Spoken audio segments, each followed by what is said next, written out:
ஒரு பெரிய எக்ஸ்பெக்டேஷன்ஸோட good bye டக்லியோட trailer வந்திருக்கு. இந்த ட்ரெய்லர் பொறுத்த வரைக்கும் ரெண்டு விதமாக பார்க்கலாம். ஏகே ஃபேன்ஸ்க்கு இந்த ட்ரெய்லர் கண்டிப்பாக ஒரு ஃபுல் மீல் சாப்பிட்ட ஃபீலை கொடுக்கும். பட் மற்ற ஆடியன்ஸ்க்கும் அதே மாதிரியான ஒரு ஃபீலை கொடுக்குமாங்கிறது டவுட்றான். குட் பை டக்லியோட டீசர் எனக்கு ரொம்ப பிடிச்சது. ஆனால் இப்போ வந்திருக்கிற ட்ரெய்லர் அவ்வளோவா எனக்கு ஒர்க் ஆகலை. ட்ரெய்லர் கட்ஸை கொஞ்சம் பெட்டராக பண்ணியிருக்கலாம்னு நான் ஃபீல் பண்ணேன்.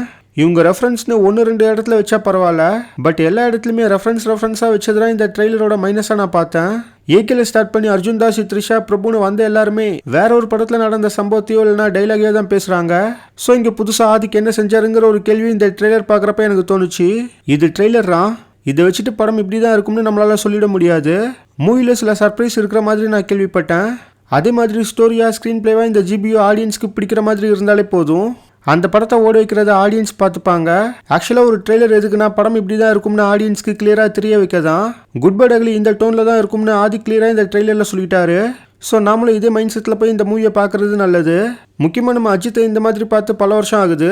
ஸோ எதை பற்றியும் கவலைப்படாமல் இறங்கி அடிக்கிற அந்த பழைய அஜித் இதில் இருக்கிறதுனால கண்டிப்பாக படமும் செம்மையாக வரும்னு நம்ம நம்பலாம். எனக்கு நம்ம இந்த குட் பை டக்லி ஆவேஷம் மாதிரியான ஒரு படமாக அஜித்க்கு இருக்கும்னு ஃபீல் ஆகுது.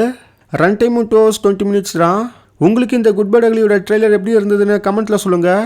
மூவி ஒரு April 10 ரிலீஸ் ஆக போகுது.